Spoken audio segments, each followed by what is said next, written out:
here with John Edwards, the founder of Pew Ministries. We just recorded a Life on the Rock episode with you, and we heard about you through your podcast, Just a Guy in the Pew podcast, and really enjoyed that and wanted to have you on to hear more. Let's start with the story. It's such a great story. Sure. What happened to you? Well, I was a pretty normal kid growing up. Grew up in Memphis, Tennessee, born and raised Baptist, and was Baptist 18 years of my life. Played sports, did all the regular stuff everybody did. But I didn't have a lot of friends at school. I went to an Episcopal school. It was Baptist, and now I'm Catholic, so I've kind of made the rounds. But I just had my friends at church, and there's pictures you could see at my parents' house of me with the same kids when we're 4 and the same kids when we're 18. And so I had this community there, and then Memphis is sort of this melting pot of SEC schools. People's parents went to Auburn or Alabama or Mississippi State, so a lot of the kids in that group wanted to follow in their parents' footsteps. So at 18, they were gone, they were out of there. Mm-hmm. And I was never a guy that knew what I wanted to do. I was never like, I want to be a CPA or a doctor or a lawyer. I didn't know. So I just said I'll enroll at the University of Memphis and see if I can figure out what I want to do while I'm at college. I was very lonely. I was working at an auto parts place. I had been since I was 16, continuing doing that, going to school, making good grades. But every day I would go to campus and I'd see thousands of people, and I would have no one to talk to. I'd see pretty girls and I'd try to talk to them and they wouldn't talk to me. And then one day I saw a guy walk in a room and wearing in one of the classrooms wearing a fraternity shirt, and all these girls were talking to him. And I thought, well, maybe I ought to get one of those shirts. Mm-hmm. So I knew a guy in a fraternity. I called him. They were fixing to rush for the fall, I think it was. And so I went and I made it in, and that was the last day I went to church for 10 years of my life. Yeah.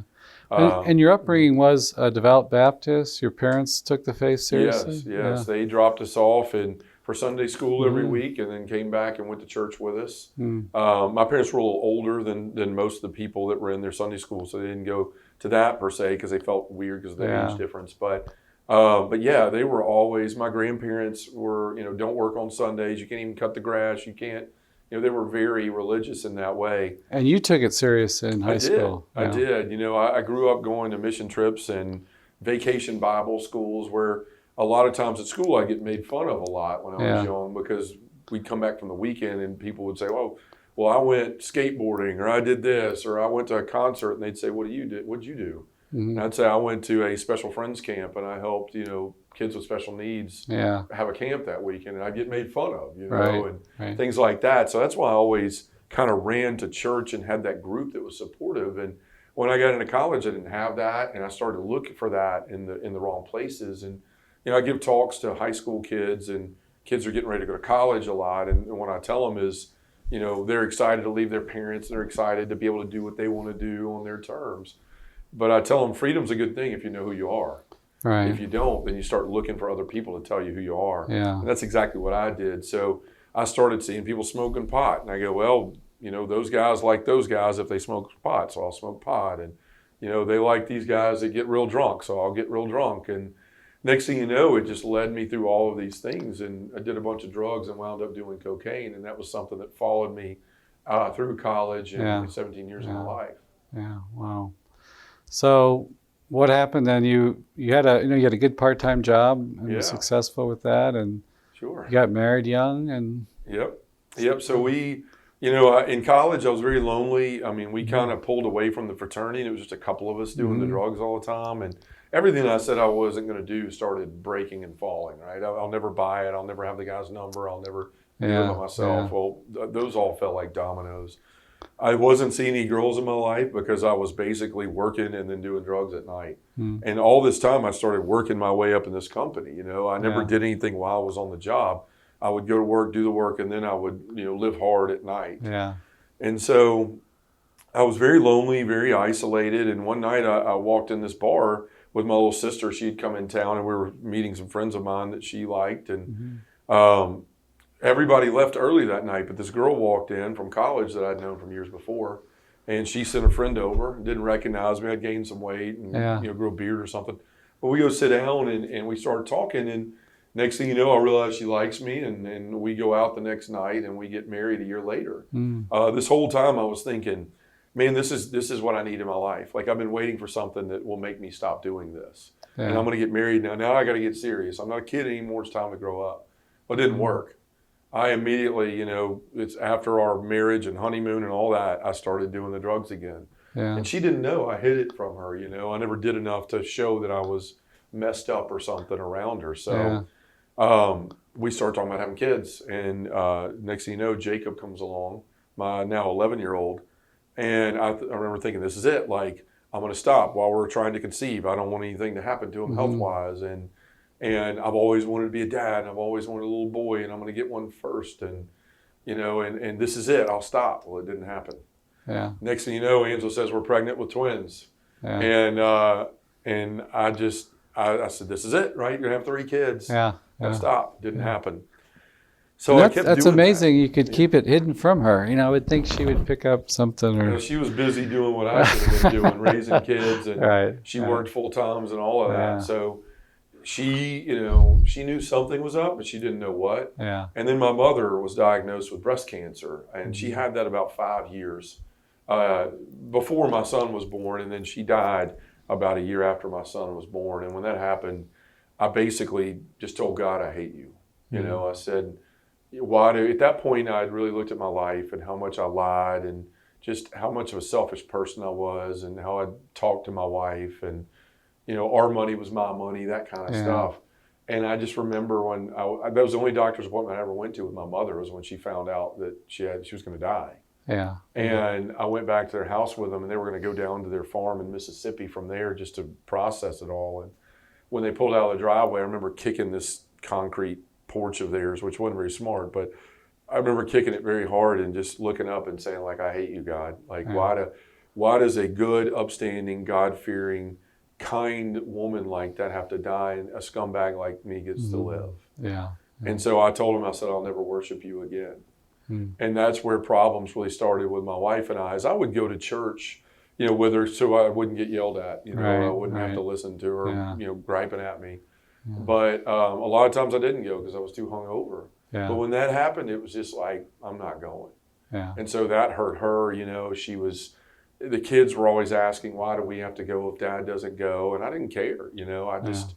I just was mad at God. And all this happens. And next thing you know, I have a couple of nights where I'm up doing the drugs like I was every night. And I go back to go to bed. I developed a pornography problem, was dealing with all that too. But I go back to bed and I fell asleep pretty quickly, which didn't happen. I was usually, pretty high on cocaine, so it's hard to go to sleep. But I woke up one night and it was like being thrown out of the bed, and it felt like my heart was going to explode out of my chest. And I literally fell out of the bed and remember looking back up and Angela didn't wake up. Yeah. I crawled into our bathroom and pulled myself up on the commode and sat there just going, this is it. Like, this is what you see on TV and in movies. When you mess with something too long, I'm going to die. Yeah. And I thought I should yell for Angela to call an ambulance, but I didn't. I said I'd rather die right here on this floor and not have to deal with losing everything in my life. Yeah, it's just how selfish I was. Right. So I wound up putting a towel in my face and slowing my breathing, and it stopped. Everything stopped, and I crawled back into bed and said I won't do it again. Well, next day I was back buying more, and the same thing happened the next night. Up out of bed, on the commode again, stopping my breathing, and this time I said, I don't know how many strikes I'm going to get. And God, I still don't love you, don't like you, don't want anything to do with you, but I know I need to change my life, and there's this men's conference coming up my father-in-law has been trying to get me to go to, and I can at least go to confession. I'd only been one time during RCIA in the 10 years I've been Catholic. Right. And I thought, I'm just going to go there, and I don't know what else to do, see if I can find some semblance of the man I used to be. And I went and I found this, the talks were fine or whatever, but I went to confession. Of course, there was 30-something priests and all that, and he just said, do you want absolution? Because the last thing I said is, I want to stop, but I don't want to get in trouble. I finally found, and he sort of lost it. He was like, what do you mean you don't want to get in trouble? You've been talking about how selfish you are.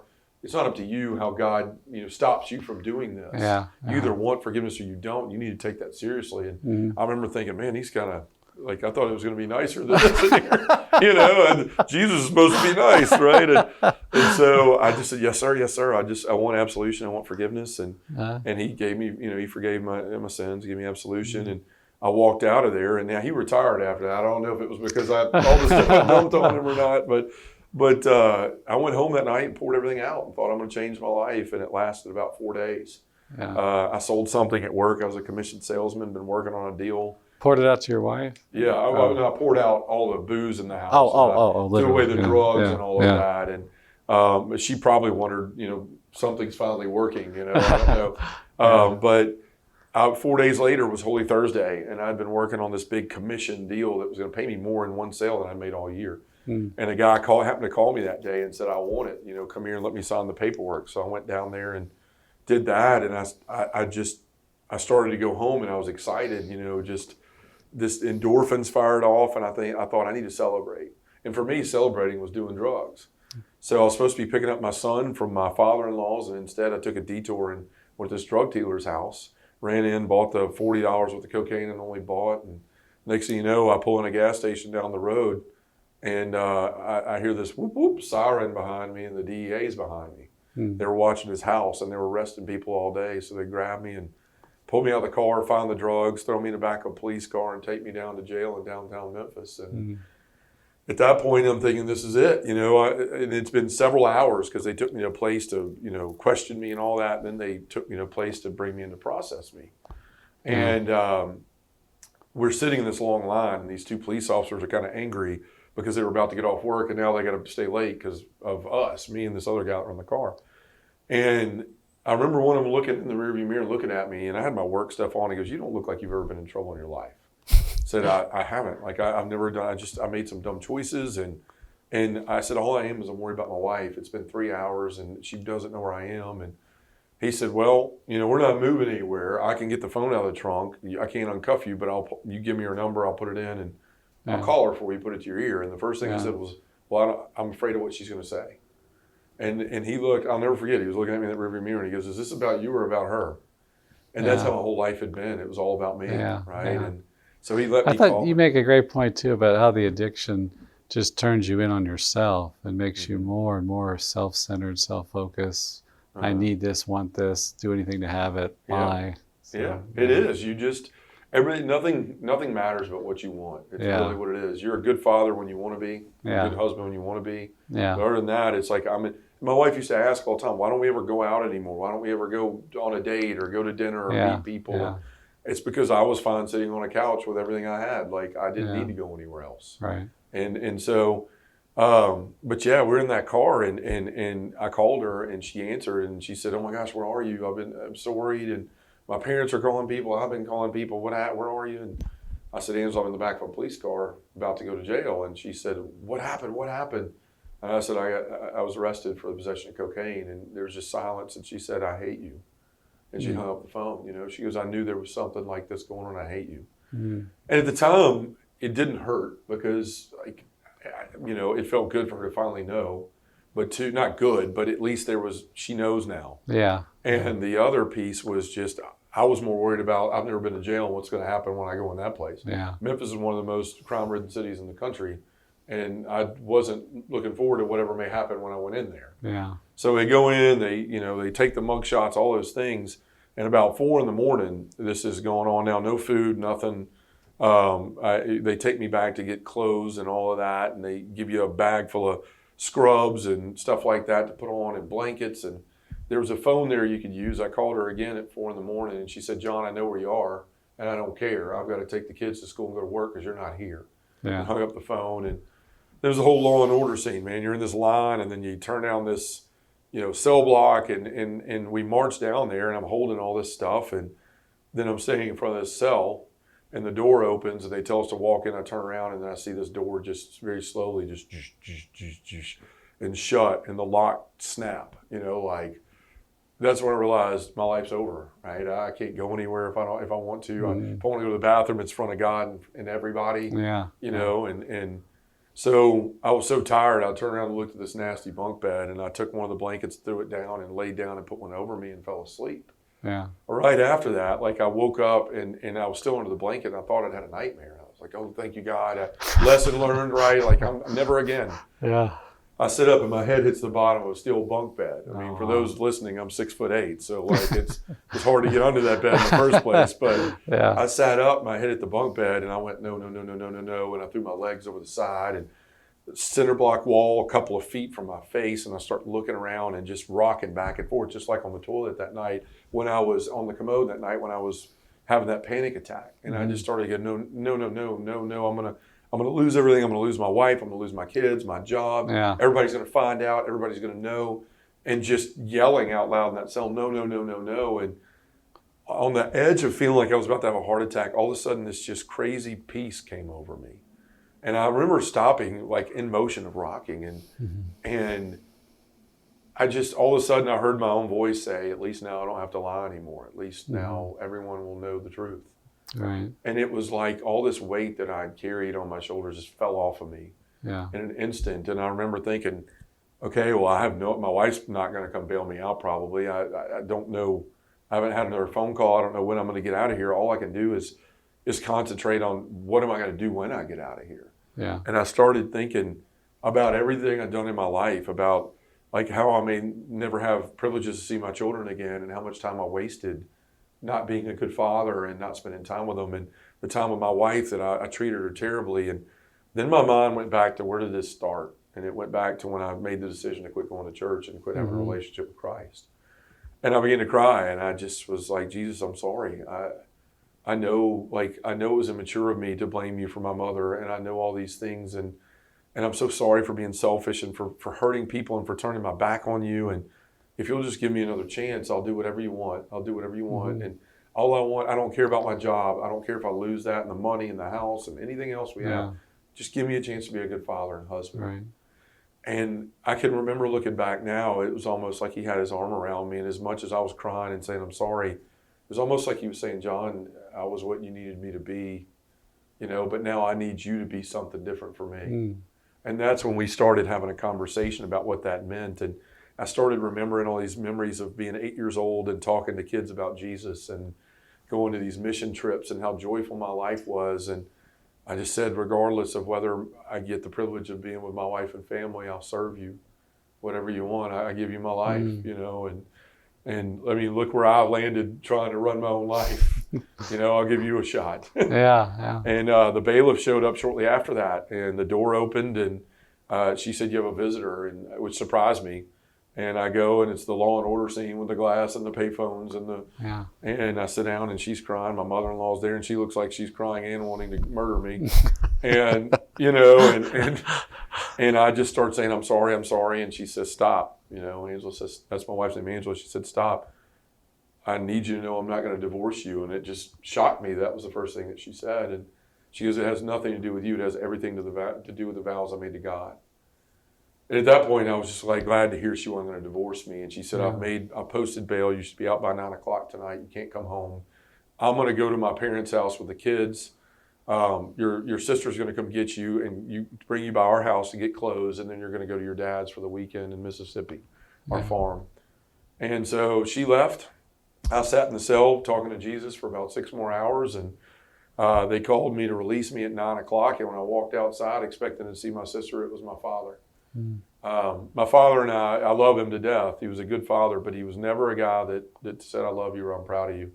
He was always, you don't need that stuff. You should know it just because I work hard. You have a roof over your head. You have all that stuff. He was raised on a farm with 6 other siblings, and they were treated sort of like farm hands, and you just never saw them hugging or anything like that. And so I was like a little boy again, that had broken something in the house, walking out to my father wondering what's going to happen. And he just looked at me, and I'll never forget, he smiled at me. He said, I love you, John.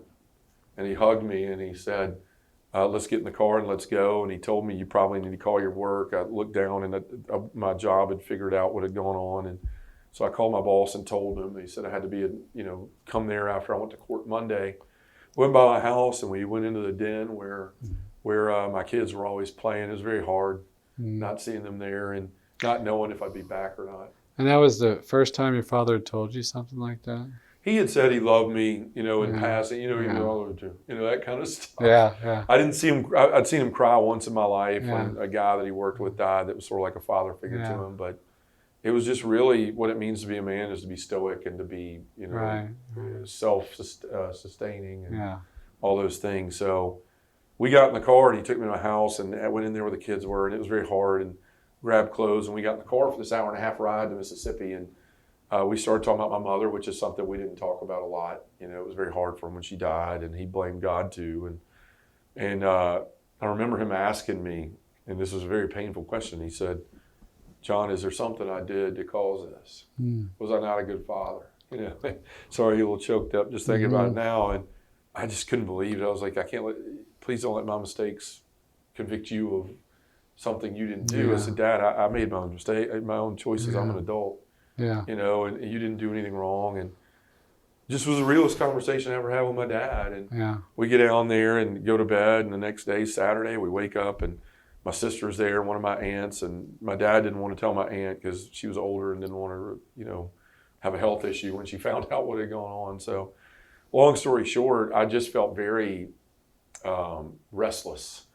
And I knew my wife, she has this massive Italian family, so I knew Easter Sunday they were going to have a celebration. And, I could hear them all in the kitchen, just, it's normally loud, noisy, and her walking in and just that, elephant in the room. And the weight of that was crushing me. So Sunday morning I woke up and on Easter Sunday, I had the biggest desire to go to Mass I'd had in 10 years. Like I never wanted to go to church. And I asked my dad if I could borrow his car. He said, "Yeah." Well, first of all, he said, "What are you doing?" He thought I was going to make a run back to Memphis or some drugs. But I just said, "I'm going to go to town there's that Catholic room there. It was a little room. There was a sister that did communion services when the traveling priest wasn't able to come to that parish or to that place for Mass." Angela and I had been there once years before for Christmas. And it was 5 or 6 years ago, never said anything. I think the priest introduced himself as we were leaving. But I go there and I pull up and I'm like, all right, I'm going to church, I'm going to Mass. And there's no cars there. And I'm looking at my phone, I'm like, Mass is supposed to be 11, it's 10:58, where is everybody? And I started looking up and I'm like, "God, are you serious? For the first time in 10 years, I want to go to Mass and I can't go." I started beating the steering wheel and crying, tears of anger. And next thing you know, this Jeep pulls in and the sister jumps out. She looks over and she's like, "What are you doing?" And I was like, "I just want to go to Mass." She must have thought I was nuts. Yeah. But she said, "There's too many people. We've got to be in the agricultural, the 4-H center down the road. Oh. Do you know where it is?" I said, "Yes, ma'am." We'd had family reunions there. So I run down there and I walk in and it's packed. There's families everywhere. There's going to have a potluck afterwards. And I walk in, I sit down, and it's the same priest from years before. And he says, he starts the homily, and there's a lot of Latinos in there, a lot of Spanish-speaking people in there. So he does it in English and Spanish. And it's beautiful. Like the homily's just given me a lot of hope for the future. But I didn't want to stay. As soon as Mass was over, I didn't want to be around a bunch of people with their kids and family. It was hard. And so I went for the door, and next thing you know, I feel a hand hit my shoulder. And I turned around thinking, like, I don't know anybody in here. He's grabbing me. And it's this priest. And he says, "Hello, John." And it startled me because I was like, how does he know my name? And he said, "I don't know what you're doing here alone or where your family is, but God wants me to tell you everything's going to be all right." And I just looked at him and I was about to say, how do you know? And he just said, "I'll be praying for you, John." He turned around and he walked off. And so I got in the car and I just sped back to my dad's, and I felt my heart lift. I was like, God's going to give me another chance and I'm not going to squander it. And so I stayed at my dad's that night. I hadn't talked to my wife since Friday, or when she was in jail. And we had to be back at court Monday morning. So I went to court. I went in there, I pled guilty, and they put me on a program to let me be on probation and take drug tests and all these things. And it was wiped off my record after a year if I was able to do those things without messing up, which I was. I was able to do that. Then I had to go to work, and they had all kind of questions. Have you done this? Did you do it at work? Have you done it here? All of this stuff. And I was yes and no in answers. No, yes, no, yes, no. And they're going, "Do you have somewhere to be? Like, this is your job. Do you not care?" I said, "Look, I've been here 23 years. I've never made a mistake. I've never been in trouble. But the one thing that's important to me right now is my wife and my kids. And I've made my mind up. I want to go to rehab. I'm going to check myself in, and I'm waiting for this to be over so I can go do that." And, they said, "Well, is that court ordered?" I said, "No, I want to prove to my wife I'm serious." So my dad drove me down to this place, and he walked in with me, and it was horrible. Father, it was just one person after another was just hooked on heroin or crystal meth, and guys were coming in scratching their arms and bleeding because they thought they had Yeah. stuff on them. And Yeah. I just told my dad, I said, will you go to the car? Like, Yeah. I don't want you to have to see this, Dad. And so he did, after arguing with him a minute. And then they called me back to the second waiting room. And like I said, it was just families would open the door and they'd have their brother or their sister by like the back of their shorts and the collar of their neck and just throw them in the floor and say, take them, I'm done. Like, this is the 15th time, I'm done. Yeah. He tore up my house, he stole my car, Yeah. whatever. And I couldn't take it, right? And I look over and there's this newspaper laying next to me, and I just picked it up and just put it in front of me, right? So I didn't have to see it. Well, the door where people were coming in was over my right shoulder. Yeah. And the door just one would open and I'd hear it, just one after another, worse than the next. Then the door opened and I didn't hear anything and nobody walked by. And I lowered the top corner of the right side of the newspaper and I look up and it's my wife, who I haven't talked to since Friday. I guess she had texted my dad and he told her where we were. And she looked at me and she said, John, I'm so hurt and I'm angry, but I can't let you go through this alone. And she sat down with me and we went back into the assessment period, and the lady said I needed 30 days outpatient, and my wife was like, no, you need to put him under the place and like make sure this is fixed and all of that. But I thought my dad was gonna have to drive me back every day, which would have been hard on him. It was an hour one way. And my wife looked at me and she said, you need to come home. She said, you can't sleep in the bed with me. I can't be that close to you right now. But one of my daughters, Allison, has asked me if you're dead. Because it'd been several days since they'd seen me, and it had never been like that. So I just hugged her and said, thank you for letting me come home. And that night I went home, and she slept in my son's room, which was across from my bedroom, and I could see the bed. I'd gotten into our bed, and I was kind of joyful to be home in my house. There's my TV and the air conditioning and food that doesn't look like pig slop and all of this, Right. And so I'm kind of going, this is awesome. Okay, I'm back in my place. And then I looked across the hallway and I saw the shape of my wife under those covers. I used to say lump, and she said, don't say lump anymore, say shape or something else. That's not the delicate form of my wife. She's like, the beautiful form of your wife would be more accurate. But I see it, and the smile that I had on my face about being back in this comfortable place just vanished. Because I said, what good is it going to be if I quit drinking and doing drugs, but I'm not any different of a person? Yeah. And so I felt this overwhelming desire to read the Bible. And I started tinkering through my side of the room, which was dumb. I should have looked on her side of the room because there was probably 30 Bibles over there and all sort of books, Catholic books. And I opened the drawer to my bedside table, and there's Father Larry Richard's Be a Man book. My father-in-law had given that to me, trying to get me. He knew things weren't right in my life. Everybody saw how much I drank and stuff. They didn't know what else I was doing. And I opened it, and I saw the first 3 pages where I'd started underlining things. And I remember from 5 years before, I'm going to change my life. And I just let the drugs overcome me again. Yeah. So that night, I read it cover to cover. And Angela woke up in the morning, and I just finished the book. And she said, what are you doing up so early? I said, I never went to sleep. So I've read this book, and I understand now the mistakes I've made and what I should have been and the man I need to be. And I promise you I'm going to be that. And, of course, she was like, yeah, okay, we'll see. Because she was hurt, and she just didn't know what to expect. So long story short, I said, you know what, I'm going to start doing the things I used to do. I'm going to start reading the Bible again. I'm going to get my own Bible. I'm going to pray. I'm going to start reading books about the Catholic faith. I'm going to take this seriously. And I started going to Mass, and I started leading my family to Mass. I was the first one dressed. I was, making sure the kids were, had children's Magnificats and all those things. And I was doing well. And then one day I was still on probation, or I was still off work for 30 days until I went back to court. Yeah. I'm dropping the kids off in my father-in-law's Tahoe because my car is still impounded. And the world had sort of found out at that point as far as my work. And customers started just texting me going, I can't believe you did this all these years. You're not the person I thought you were. You're a blah, blah, blah, blah, blank, blank. And I'll never buy from you again. And just all of that hit me. Yeah. And I thought, man, my family's now going to suffer financially. And what have I done? And what am I going to do now? I don't have a college degree. I was sitting in that church parking lot. Again, I started beating the steering wheel like I did at the church when nobody was there. And I see the pastor at the time, who I had baptized my children, but that was the extent of our relationship, walking across the parking lot. And I just thought, I know he's going to 8:15 Mass, and all I want to do is hide from the world. No one would ever look for me in there. And so I went in the church, and I remember grabbing that door, going in the church and kind of feeling like, seriously, you're going to go in here, you hypocrite, But I went in anyway, and there was about 3 or 4 elderly people, probably retired, 70, 80 years old. And I just kind of looked at them, and I'm 6'8", so I stick out like a sore thumb, no matter where I am. So I went to the Joseph side and I knelt, and I felt so awkward because I'd never really paid attention in Mass to know what to say. I was always covered by the mass of people, and you could fake you knew everything. Yeah. Well, you couldn't in there because everybody could hear a pin drop. So I just felt really self-conscious, and then I started to cry that I hadn't spent more time in learning my faith and this faith that I'd adopted. The priest gives the homily. First of all, the scriptures he was reading. There was no lector, and he was reading.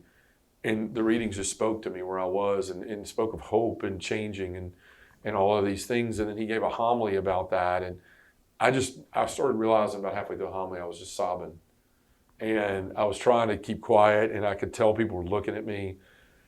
And finally, I was like, oh, thank goodness we're getting to the Eucharist and the consecration. And I heard every word of that for the first time in my life. And I started to realize the beauty of it and how it mirrored just everything in the scriptures and the crucifixion and all of those things and everything, Jesus' passion and all of that.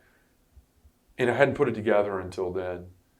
And I just started crying even harder. And I was the first one on the Joseph side out of like 6 people in there. And the priest comes down to obviously give us communion, and I look up and he's looking at me and he's waving me up, and I'm shaking my head no, and he continues to wave me up, and I know one thing, I'm not supposed to go take communion if I haven't been to confession, right? So I'm trying not to go, but he keeps just emphatically telling me to come. Yeah. And when I got up there, he looked right at me. He had no idea what was going on with me, but he held the Eucharist right up in my face. And he said, "This is the body of Christ." And he put it in my hands. And when it hit my hands, I believed it for the first time ever. Yeah. And I took the Eucharist, and he pointed me to the cup, and I went over there, and I went back to the pew, and I knelt, and I cried, and I prayed so hard. I don't remember what I prayed, but the next thing I remember, a hand hit my shoulder. And it was the priest. They had ended Mass and processed out, and I never even realized it. And again, I'm looking up at a priest with a hand on my shoulder, and he says, "John, what are you doing here?" Which was a valid question for someone to ask. Right. I wasn't a guy you'd see around at Mass by myself, especially. And as soon as he saw my face, he said, "Come with me." And I realized we were tracking towards the confessional. And I remember thinking, I don't want to go in there. Last time I went in there, I wound up getting arrested. But he told me to come in, and he asked me everything. I laid it out for him. I was trying to beat up on myself, and he said, "John, you're here to confess. Yeah. We're going to get past it." And so he gave me absolution. I got up to leave, and he said, "You're not ready to go yet. Sit back down." And he said, "You don't have to be at work for a month, so I expect to see you here every day for daily Mass. If you notice, I didn't have a lector. You're going to need a lector." And I was like, "What's a lector?" I didn't know. And he said, "I was reading. I'm going to teach you to do that. So you're going to do that. And then you're going to come to confession every Friday until I tell you different." And it really saved my life. And it showed me somebody believed in me and that I could be different. And so a year goes by, and I'm doing all these things. I'm still trying to prove to my wife that I'm becoming different, trying to heal those wounds. And finally, God tells me one day, "John, there's one opinion that you need to worry about. It's mine. I'll handle your wife coming around. You need to worry about what I needed from you and what you can do that I want you to." So she asked me to get involved in the parish. I started doing the stuff dads do, coaching and cooking barbecue and all those things, but nobody knew. And a year later, that same men's conference comes up, and I go listen to the speakers, and there's a young man that gets up, and he shares his story, and he's had a similar story, and it touched my heart. And I'm just like, man, I can't believe that 20-year-old kid got up there and poured his heart out to 1,000 men. So I found him afterwards, and I said, that meant so much to me, and I have a similar story. Well, later that night, we had a fundraiser at our parish, and there was a guy from my parish that I'd seen at the event. I wasn't with him, but that night he was at the fundraiser, and he was sort of running around excited. Yeah, like I went to this thing today, and man, I went to confession for the first time in 23 years, and he starts telling everybody what he confessed, and some of it was not stuff you need to say in front of women and children. Right. And so I was like, "Hey, Jay, settle down. Like, ixnay on the shower rail. Like, let's stop talking about some of that stuff." And he's like, "John, I don't understand why I feel like this. I felt like this all day, and I can't calm down." And I started laughing. I said, "Jay, that's the Holy Spirit." I'd been to plenty of events growing up in the church, Baptist church, to understand what it felt like. when Right. you encounter the Spirit.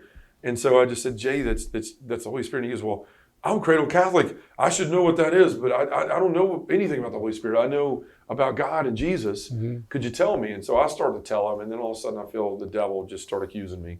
Who do you think you are? You cokehead, you crackhead, you really think you ought to be talking to anybody about Jesus, you hypocrite? Yeah. And so I stopped. Mm-hmm. And I told him, I said, Jay, you should just talk to, Father Martell's over there, Father Robbie's over there. They're busy tonight, but I guarantee you they'll set up a time to talk to you. And he wouldn't take no for an answer. He's like, no, I want you. Like, you're speaking in my language. Like, I understand what you're saying. That's what I'm saying. Like, half the time I don't know what the Holy Spirit is because I don't understand the way people are talking to me about it. Mm. And I said, Jay, I just can't. I can't. And he just kept pestering me. He's a sales guy too, so he finally got his yes. And he said, let me just take you to pizza Tuesday night. We'll get a beer and pizza. I said, okay, all right, I'll do it. Just leave me alone. Yeah. And so the next day I wake up and I'm thinking, Lord, what did I get myself into? He's going to expect me to drop all this knowledge, and who am I? And so I got out the Bible and Father Larry's book, and I started looking at things I'd highlighted. And next thing you know, all this memorization and this knowledge I'd had as a young Baptist came back. And I was, before you know it, I had 6 pages of legal pad filled out with stuff about the Holy Spirit, from the ruah, the breath over the water in Genesis, all the way through Pentecost and beyond. And so I show up and I look like a lawyer. I got books open everywhere, and he walks up and he sits down. He's excited. And I go through it all, and he says, "Man, that was amazing. You should start a men's group. You need to start a men's group." And I go, "No, man, no. I told you I'd come do this. This is it. Like I told you, there's no more favors, no more asking. Why not? Why not? Why not?" And I kept feeling like he's not going to leave me alone until I tell him why. Mm-hmm. And I felt convicted by the Spirit for the first time to tell anybody that didn't automatically know in family or something like that. I said, "Jay, I can't do it. I used to do coke, like not like part time. I was an addict for 17 years of my life. I was a terrible husband and a father. I'm still not that great of a husband and a father, and I have no business leading men anywhere. And I said, and I'm afraid of what people will do if they find out, and I say all that, and I'm expecting them to go like check, and get up and leave, and he goes, "Wow, that's amazing. You should start a men's group." And I literally was like, "Did you not hear what I just said? Like, why would you think?" And he goes, "John, it's amazing. Like, we could start a group and we could do it together." And so I said, "You're nuts, but okay, like I will." Mm-hmm. So we called a bunch of men. There's about 30 men together in the parish. Some he knew, some I knew. And a week later, we invited them all to this room, and we didn't tell them why. We told them there'd be beer there, so we knew they would show up. So I walk up to the door that night. It's dark outside. I could see them, but they couldn't see me because it was dark outside. And I go to reach for the door, and as soon as I hit that door, I was already nervous and scared because I knew I was going to have to share my life with them. And when my hand hit the door, it was just like I heard, not a physical voice, but in my head I started hearing, "What are you doing? You're going to lose everything, right? You're comfortable. Like no one knows now, and you're able to go on about your life. If you tell people you're going to lose things, they're going to kick your kids out of the school, they're going to kick you out of the parish. Think about what they'll think of your wife." And I let go of the door. Like I physically let go, and I turned to leave. And I got about 3 steps, and then I heard basically like what you hear described in the Old Testament. God's not in the earthquake or in the storm; it's in the whisper. And I just heard this other voice say, "John, you promised me you'd be different. You promised me when you walked out that door you'd be different." Mm-hmm. And I turned around, I looked at the door, and I walked back, and I opened it and stepped in. And by that time, it was too late. They'd seen me. I couldn't run or say, "Oops, wrong room," or something like that. And they said, "John, what are we doing here? Like, we're sitting here, and where's Jay and the beer and all that?" I didn't know he was a perpetually late guy, or he showed up later. But he comes in and sloshing the cooler around, and I said, "All right, we can start." Guys, we have a great fundraising group in the parish. We cook barbecue. We raise money for buildings or for kids' jerseys or for basketballs, but we never talk about Jesus or God unless the priest is there to bless the food, and that's it.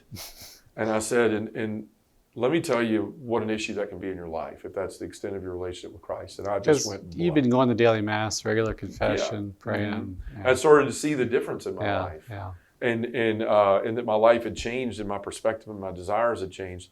So I told him that, and I just went blah, and I told him everything I've been telling you and your listeners for the last few minutes, and I was crying, and I was scared, and I was worried, and these guys' eyes were getting bigger and bigger by the second. And I was basically awaiting this judgment. I figured it was coming. and was really surprised nobody had gotten up and left in the middle of it. I sat down and I said, that's all I got. Like, I think we should start a men's group. I have no idea what I'm doing. But if you want to hang around, stay and we'll figure it out.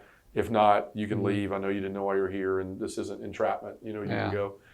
The guy next to me stands up, Jay, the guy who asked me to do it, and I thought he was going to be the one to leave. I was about to get upset. It's like, you got me into this, and you're leaving. But when I looked up, he was crying, and he just said, man, I'm a terrible father. I care more about my work and money by the way I spend my time, The next guy said, I'm addicted to porn and my wife's about to leave me. Another guy said, I'm getting a divorce and none of you know it. Another guy said, I Ubered here, I'm drunk. I've been in a hotel room drinking all day after fighting with my wife. And it was just like, one after another, guys would sit up crying, just spout out what was wrong with them and sit down. And it made it all the way around this room. Every guy stood up and spoke. And that's when I realized the power of vulnerability in my life and in the power of vulnerability with other people. That it's when I realized that everybody in the world has something wrong. We're all broken. You see these Facebook pictures of like everybody in their elf outfits for Christmas and they're all smiling and you're like, that didn't happen like that. Kids are getting yelled at, husband and wife are fighting, and it took 3 hours to get that picture. But that's the way we go about our life. We present that there's nothing wrong with us. Right. And we spend all this time and energy to put up all these masks and these facades. I recognized it because I was this guy at the bar, I was this guy at work, I was this guy at church, I was this guy.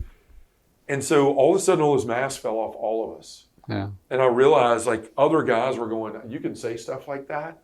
And no one makes fun of you and nobody's like leaving and I've got stuff too, right? And I need to share. And all of a sudden this became a place where men could come and they could be real and they could be authentic and they could meet the love of Christ and other brothers and start to realize like, I don't have to live by myself as this one-man army. I've got people that are willing to do life with me and willing to admit their own faults. And this is a safe place for me. Yeah. And so it made me realize that there's two definitions of vulnerability. You have the world's definition, which is if you're a man, you shouldn't be vulnerable at all, right? You should work hard, never complain, put your head down, don't have feelings, don't have emotions. That's not manly, and you're not a man if you can't figure it out on your own. And then you have like the world that tells you if you do need help, then you're weak and you're unmasculine and all that. And so that's why guys never share, and they spend all their lives bottled up and bottled up in addictions or other things besides God. And then I started to read scriptures and I saw this passage where St. Paul's wrestling with a thorn in his side. And he says, God, please take this away 3 times. And God says, no, my power is made perfect in weakness. And I was like, what does that mean? My power is made perfect. It's like an oxymoron, power and weakness. And then I read on and St. Paul says eventually like, if I'm to boast, let me boast of my hardships, my difficulties, my burdens, my wounds, because when I'm weak, I'm strong. And it hit me. I was like, it's in our vulnerability is where we show true strength. When we admit we need God, right? And that we humble ourselves enough to need him. Right. And so that night we started a men's group that's been meeting for 5 years ever since then. All day, every week besides Christmas and Thanksgiving. And it meets as a big group? As a big group, yeah. We sit in a room. We don't break into small groups. We use materials like our Narrow Road resources that we have in the ministry, or we use some conference materials that we have through another thing that I do. And we just have something to get us going. Yeah. And then the men just open up and talk. And does it kind of naturally happen that maybe kind of towards the end, do they break off a little bit smaller? Is there deeper sharing among 1 or 2 or 3? Honestly, I think it's just like with everything. Jesus had his 3 that he had his inner circle. Right. I think people have those. Yeah. But when we're there, there's this, it's just this beautiful thing of guys they walk in and it's like it's almost like taking off your top coat and your hat and putting on the thing and going and relaxing. Yeah. And that's what happens. It's like guys are leaving all that worldly stuff at the door. Yeah. And they're coming in and saying, I don't care who's in here because I know I can trust these guys. I know they love me and I love them. Yeah. And we're going to do life together. And so no one really, you might have somebody new come in and go like, I may not feel comfortable yet. But eventually they start seeing these other guys being open. And it's just intoxicating. It's just like, I want to be able to share too. Mm-hmm. And there's a difference. Like, I want to say that. There's a difference between being vulnerable with people that you know and you love and you trust. I'm not saying go get on a parade float and start with a megaphone telling everybody you got a porn problem. Right. That's not a smart thing to do. Right. But when you have people in your life that you can trust, then it's a right place to do it. And God wants us in community. And that's the thing, being in ministry now, and writing materials and going on shows and have a podcast, there's a lot of those guys that say thank you to me, right? I wouldn't be the man I am if it weren't for you. Yeah. And I look at them and try to do it. I'm trying to do it right now without crying. I'm like, you have no idea how wrong you are. Yeah. Like, I wouldn't be able to do the things that I'm doing if it wasn't for you. Right. You know, if I didn't have you in my life, you know, if it wasn't for this group of men that keeps everything grounded and humble, and that's all I want to do in my life now, is to help men find that same thing. And so that's where the podcast came from. The diocese started catching wind of all these guys that started showing up. You know, I'm looking at guys going, where are these dudes coming from? You know, and some guys would walk in and I'd say, hey, where are you from? And they go, well, a friend of mine from work told me to come here. I'd say, oh, what parish do you go to? And they'd say, what's a parish? And I go, where are you from, man? Like, I'm from Christ Methodist down the road. And I go, wow, how did you find your way here? And that's when they'd say, well, man, I got this buddy at work and he's been talking about this group and how he can be himself. And these guys would come in and they just, same thing. You'd see their eyes open up. And a couple months later, you'd see them talking to the priest, because I always had a priest come, and most of them would pop their collar off, not to be disrespectful, but to say, I'm one of your brothers, you know, I'm here. Yeah. Don't be intimidated by this. Right. And I would see them talking to the priest, and next thing you know, I'd go to the Catholic bookstore and they'd be coming out with books on Mary and stuff. And next thing you know, they were in RCIA and they're becoming Catholic. You had how many? You had like 9 in the first year become Catholic. Wow. And all of them said, people would ask me, how are you catechizing these people?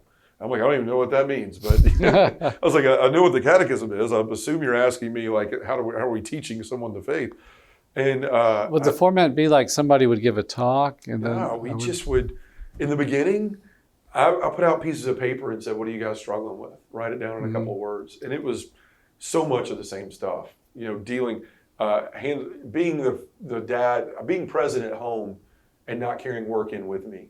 You know, not being angry at my wife and kids because of work stress, drinking too much, porn, anger, unforgiveness. I mean, and there were multiple versions of the same thing written different ways. And so we would pull those out of a hat. And I said, all right, guys, I bet nobody in here struggles with anger. And they'd get a laugh. And then one guy would say, I do.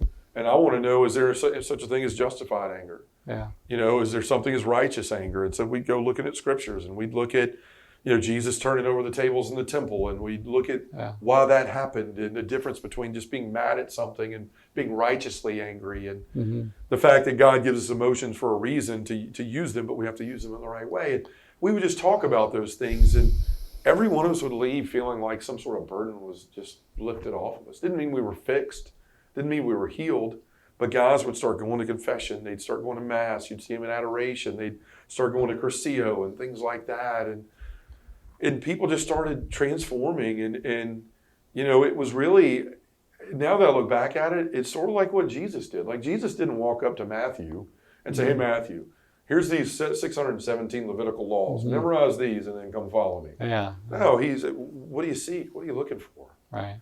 And so that's kind of what we were doing, whether we knew it or not.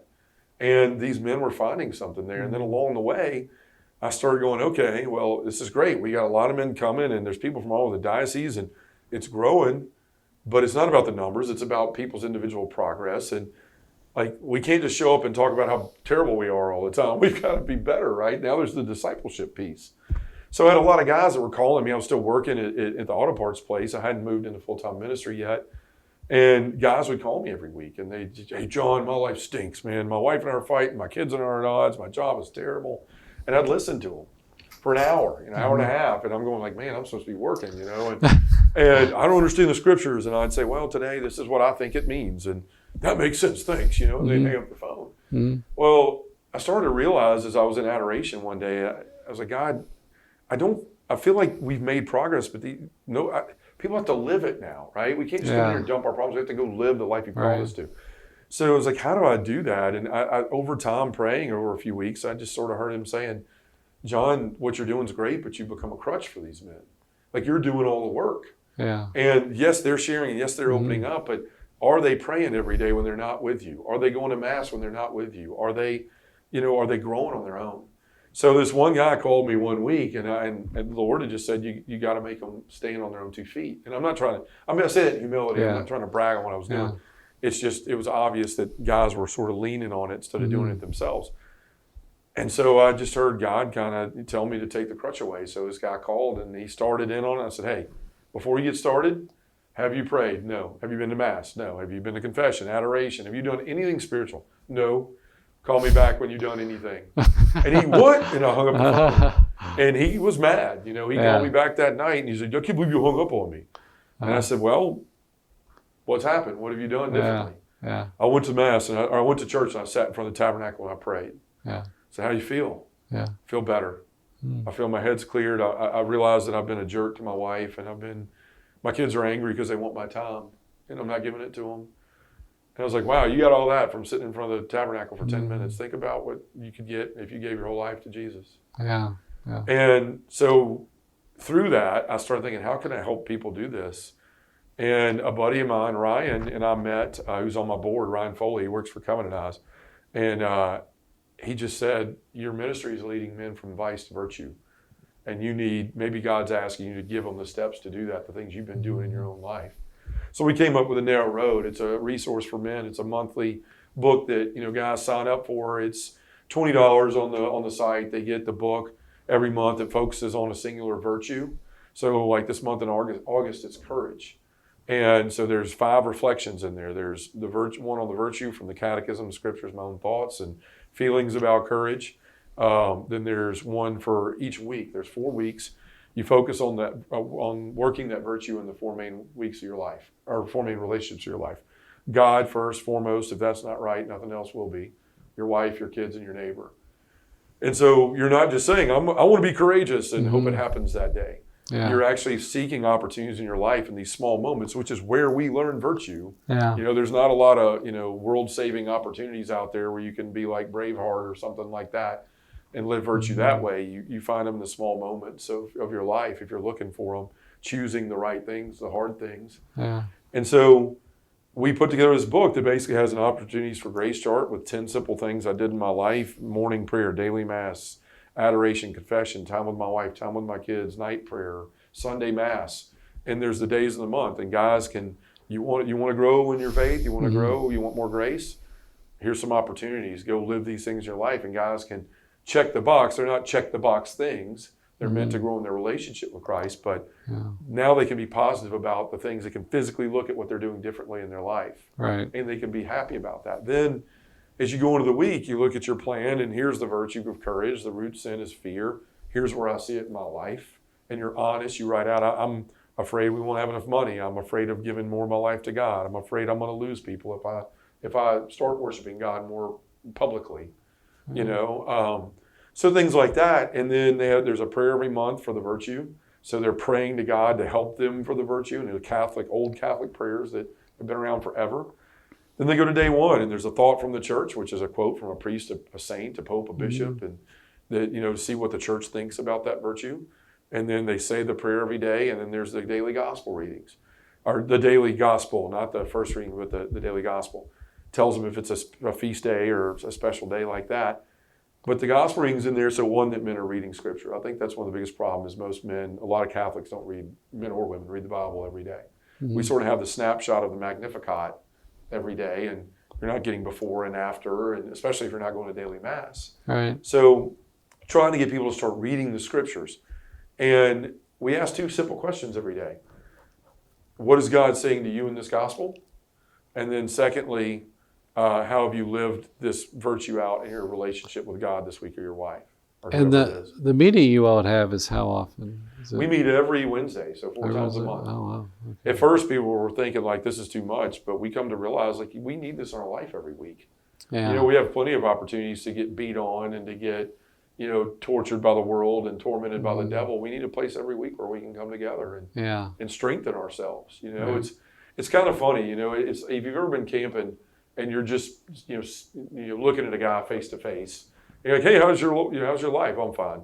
Yeah. But you build a fire and you stand shoulder to shoulder and you start staring at it, and the guy will pour his soul out to you. Yeah. Because he's not looking at you. He's concentrating on that fire, and he'll pour his soul out to you.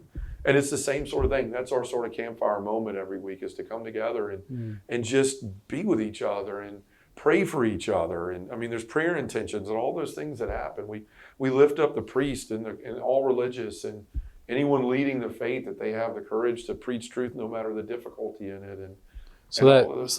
Well, the 4 meetings for that particular month, you're sharing on the narrow road work. We do. So we've used that. I'll admit it's a little awkward for me to walk in a room and say, hey guys, read what I wrote and watch me on the screen. Yeah. So we also developed another thing we do where, and it works really well for getting new guys in that are afraid. Guys started hearing like the football coaches and some of the more guys that see themselves as manly, I don't need God kind of stuff. They caught wind that there's a bunch of guys in there bearing their soul and there's tears in there and they're like, I'm not going in there. Yeah. So we started coming up with something called the 4 pillars, and this is something we're building into the ministry as well. And really, you take those 4 nights, and I looked at the early church, and I said, what did they do? How did they come together in their lives? And so you have formation night, the first night of the month. We'll watch something, and if it's lust, then that's what we focus on all month instead of talking about 4 different things. So we actually spend a whole month focusing on something or a virtue. Then the next night is worship. So one of the priests comes and joins us and either does a special adoration, one of them does, it's amazing, or we do a mass and adoration and confession so that men are getting an opportunity for 2 sacraments and adoration in one night outside of their own time to go if they go at all. Then the third night is service. So we go and we serve. We go feed children at the children's hospital. We go and Catholic charities and put together food packages or make homeless bags on our own for the homeless to give out on the street corners to people. And then the fourth night is fellowship. So we'll go throw axes and drink beer, or we'll go bowling or play cornhole, or just go sit in somebody's backyard and watch a ball game. And I started looking at the early church and was like, what did they do? Well, Jesus formed them, right? So he taught them. Then they worshiped together, whether it was after the Last Supper or through the Jewish way before. And then service, there's tons of stories in the Bible where they serve the poor and heal the sick and all those things. And then 4, you can't tell me, this is what people love about the show The Chosen so much, is that they're seeing what happened beyond the stories, right? Or what people imagine would have happened. Yeah. And you can't tell me that after a long day of seeing all this awesome stuff Jesus did, they didn't pull over on the side of the road and have some fish and some wine and just kind of like fellowship with each other. They loved each other, so they spent time together. So we do that, and it brings in different people. That guy that's, scared of coming, I don't want to say scared, but not comfortable coming in the worship night where guys are pouring their souls out, or the formation night. They drive by and they see us out at the Paris playing cornhole and having a beer, and they see their buddies and they go, those aren't just all weird Jesus Bible-beating freaks in there, right? It's my friends. Right. I'll come have a beer, and next thing you know, what do you do next? Well, we serve, and they go to a hospital and they see a kid in a NICU with tubes up his nose, and his mother who hasn't slept in days, and he brings food. Now, that's during the meeting, or is that a retreat? Like 4 days? No, that's during the meeting. So what we'll do now, as I said, the group moved away from the narrow road, not because it wasn't productive. It was just because it was hard for me to be in there saying, watch me, listen to me. Yeah. And this seemed to be working well. Okay. So it gave all these different people different places. You want to come to, in the very beginning, I was always worried about numbers. Who was there, who wasn't. I asked all these people at Mass. And I would find myself looking out the window at who was coming instead of who was there. Yeah. So I learned very quickly, it's who's there. The rest is up to God. Yeah. And then I'd start to see men, they're only coming to the fellowship night and they're not coming to the other.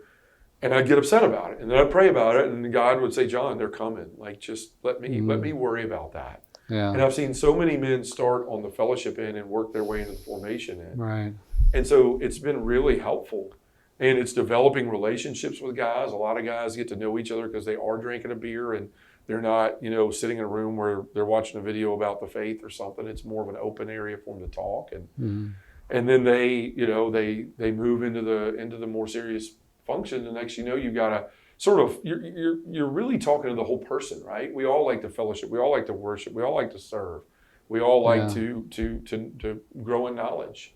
Right. And so you're kind of feeding that whole person instead of just a part of it. Yeah. And people like that, because they feel like they're getting a whole experience instead of just come here to this Bible study and we're going to do the same thing every week or whatever it is. So we've been doing that and had a lot of success with it. And the parish is, I really believe if we get to the heart of men and you start changing men's hearts, that you're going to start changing the church. Just from our own parish, the women started to see all this we were doing, and like the wives would say, we're jealous. We want something like that. Like, all you guys are doing all this and you're best friends. And it's amazing. We can see what's happening to the church. And so there was a women's guild started. And then my wife said, I want to start a Walking with Purpose group. And so now there's 35 women in that, and there's a bunch of women that go to the women's guild. And we never had a youth group. It was a non-existent youth group, really. Yeah. And now all of a sudden there's a ton of kids going. And you can't tell me it's not because the men rose up and started leading the faith. The women were inspired. And now you have two parents that are equally yoked or closer to being yoked equally than they ever were. And the children are inspired and they want to follow suit. Yeah, yeah. I was wondering if like the women, aren't they usually kind of more vulnerable to one another naturally? I think so. I think think there's things with women that are harder. I hear a lot of women say, that, and you hear about it in high school, like guys have to worry about physical abuse and women are more mental abuse of the way they might treat each other when they're younger or say things. And so I guess in that regard, some women are okay with being vulnerable, but there's probably still some of that fear from older memories. But I would say it's probably harder for men because men just have that sort of ingrained, you're not supposed to do that into them. Yeah. And those 4 different nights, there's still like vulnerability practiced in those. There's because we're throwing axes, guys. After the first round or two, I'll look over and there's guys that have just kind of pulled out, sitting on 2 bar stools on a beer. Yeah. You can tell one guy's got a hand on the other one's shoulder. It's not uncommon to see somebody pray over another one right in the middle of something. And it's just we've gotten to the point where like this is who we are and this is what we do. And it's just it's life changing. Like people ask me all the time. They say, "You seem so comfortable in your skin," and I'm like, "Well, everybody knows my dirty laundry. I have nothing to hide, right? Like I don't. There's nothing for me to either. If you don't like me because of something that happened in my life, then I'm human. That hurts. But at the same time, God's given me all these friends over here. And that's one of the biggest fears I think men have is what they're going to lose when they surrender to God. That's what the devil starts saying. You're going to lose this. You're going to lose that. You're not going to be able to be the same guy. Yeah. So who are you going to be? Right. Now I can't watch the movies I want to watch because they got stuff in them that I'm not supposed to be watching. And I can't listen to this music. And I identify with all those things. So who am I going to be? Yeah. And what I tell guys is I say, look, I would dare to say that the person who created you knows who you're supposed to be more than anyone. And once you allow him to show you that, you're going to find those things that you're so worried about losing, you don't miss. Yeah. Right? You don't miss. Like I lost plenty of friends because I had priests around all the time. I love these priests that were pouring into me, and so I wanted to pour back into them. Yeah. It's not uncommon for every week in my house to be full of 2 or 3 priests just hanging out. It's like a revolving door just coming in, and they love my family and we love them, and all my friends that come over there and watch ball games and just celebrate life together. And there were a lot of guys that quit coming, and then all of a sudden I was on a messenger feed with a bunch of guys I've been friends with for years, and that thing quieted. And one day I said, "Man, did y'all take me off of that or something?" One guy was very sheepish. He's like, "Oh, I just noticed you weren't on there one day. I didn't do it," and it was very hurtful, And I took it to God, and He's like, "Look, following me is going to cost you some things." And I never said it wouldn't. That's part of carrying your cross. But I guarantee you, if you stick with me, you're going to have some things that are way better than what you lost. And the problem is men have to trust to believe that, right? That's the problem. Is a lot of men won't come out and say it, but it's like, I just don't trust God. Like I don't trust Him with that. Yeah. And that's often the thing that God wants, right? I'll trust Him with everything but my money. That's what God wants. Yeah. Yeah. I'll trust Him with everything but my musical taste or my movies or whatever it is in my life. And that's often what He wants. And that's why we have that sort of suffering that's involved with that, and that pain, and that it's sort of that nudging, that suffering that, is part of the Catholic life, right? That so many of us run from, but Christ calls us to embrace. And, I found Hebrews chapter 12 to be one of my favorite chapters. It talks about suffering specifically, and it really just lets you know that if you haven't suffered, then you're not, it says another word, but you're not, it says you're not really a son of God. You're a bastard, is what it says. What is it in the Bible? Sorry for the French, but I was supposed to say that. The Bible says it, not me. But he says that, And I'm like, wow, like all this time I've looked at my life as losing things and suffering and all this as punishment. Mm-hmm. But it's not, because it goes on right after that to say, your earthly fathers disciplined you. How much more right does your heavenly Father? And then it says you're disciplined so that you may join him in his righteousness. Mm-hmm. And so it just kind of put together for me, like this is all to join my suffering with Christ on the cross. And when you come to understand that as a man, like you look at these opportunities, doesn't mean suffering is any nicer or easier. It just means there's purpose and there's use to this now. Yeah. Right. Yeah. And I can put it at the foot of the cross, and Jesus can do some amazing things with it that I never could. Right. And so men start to see that, and that's where you see the joy in people, I think, where you kind of see somebody that's given their life and they've sort of figured some of this out. Where conversion's always a constant thing, right? We're never there. We're always on the journey. But those people you see, they're just like, man, there's something different about them. Yeah. That's where all that comes from. Yeah. Has any other parishes like taken your model and used it, or? Well, we're just starting out with a lot of it. I'm a shy guy by nature with those things. Like it's easy for me to like pick up a bottle of that Perel over there and say, you should buy this and this is why you should have it. Right. But going and trying to sell something of, like that is hard for me. So, but recently I just came back from Indiana 2 days ago, and guys have been listening to the podcast and they've heard about the narrow road. And so they brought me up there to speak to 250 guys, and they have Knights of Columbus, but they don't have anything sort of like this. And so I got up there and I shared my witness, and I told them about the group, and they're going to start a group using the materials this coming Sunday. So they just ordered all the stuff, and I've sort of realized this is my lane. That I'm not worried about going and speaking at all these big things. I want to go places where I can go and speak to men and help them build something that will be there long after I'm gone. Right. Whether they use my stuff or somebody else's, that's inconsequential. Right. If that's even a word, I think I said that wrong. But I just want to know, like if I drive back through Evansville, Indiana in 5 years or 6 years, and I pull up that parish's bulletin, it says men's meeting Sunday at 6:00.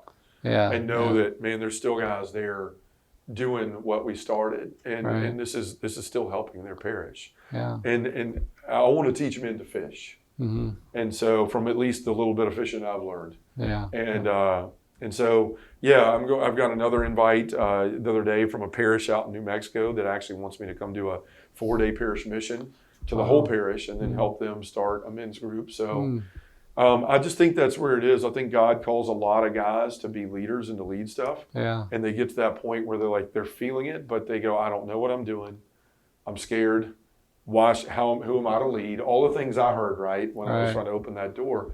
Yeah. So what I want to do differently is I want to teach those men to lead. A lot of times there's content, you have a men's group, here's all my stuff. Yeah. Hit play for 45 minutes and you're golden, right? Yeah. But it doesn't open up to all the other things we've talked about here. Yeah. So what I want to do is you get the narrow road, you do it in your parish, you get guys, you're not alone. I'm not leaving you, I'm not riding off into the sunset, Right. I'm going to sit here and I'm going to be available to you. And I'm actually putting together now in the studio back at home training videos about things that men need to know if you're going to lead. Mm-hmm. First of all, is God calling you to lead? Mm-hmm. What's your life with God like? I mean, if you have a terrible spiritual life, you probably shouldn't be leading other men. You know, I mean, you need to be able to exemplify what you're preaching and walk the walk by your life. Right. And so you need to know that. I mean, are you a humble guy? Are you a listener? Are you willing to be vulnerable and share your life? Like, all these things can be taught. And so it's my intention to say, this is something to a pastor that's easy to put in place. Pastors have a million things that come across their desk. They want to start a men's group, but they also got to worry about the budget and the fund and all that stuff. So that we have an implementation guide that has 6 easy steps. It's like boom, boom, boom, 1 page. A pastor can look at it, say, all right, that seems doable. I'll find a guy I can trust. I'll put him in touch with John, and then I'll train them to be able to do what we've been talking about here. Yeah. And then the men get the narrow road. We have a parish discount price on it, so it's like $14 for men to get it. It's coming to their home, so there's no logistics of someone at the parish having to divvy up 40 books to people. They have them, and they're doing it on their own, and they come to these meetings ready with stuff they've already done. So they're not sitting there for an hour having to watch a video to figure out what to talk about. They've been living it in their life every day. Mm-hmm. Then they have a short video from me that kind of gets them going, and then they can use that as a catalyst and let that vulnerability do the rest, and the Holy Spirit take over. All right. Well, thank you, John, so much for speaking with us. It's great to hear the bigger picture of it all. Yeah, thank you.